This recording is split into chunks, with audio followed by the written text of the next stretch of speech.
Okay, I've had a question from Gregg on YouTube, and he's actually working with a number of different scenes in OBS and using the webcam.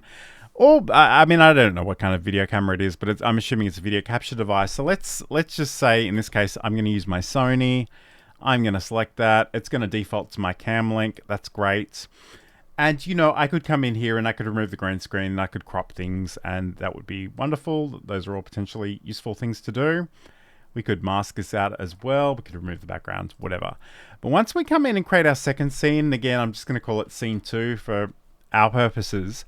When you come up and go to add another source, if you go into the video capture device, what you'll probably want to do if you're only using one camera is actually come in here and go to add existing and select the Sony in this case again. Whereas if I try to do this a second time, and I go to my cam link, it's the same device, but because it's already in use, I can't use it a second time.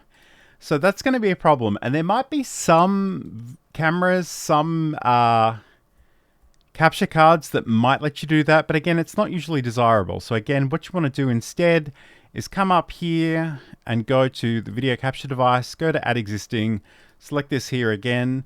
And it's not to say that you can't sort of, change this any way you want. So you might want to make it smaller or larger. You might want to hold down the Alt key and drag some things in there. I was going to do a cool thing with a...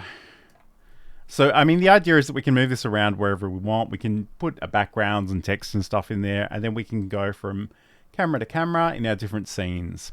And that will work with the virtual camera. That'll work in studio mode as well.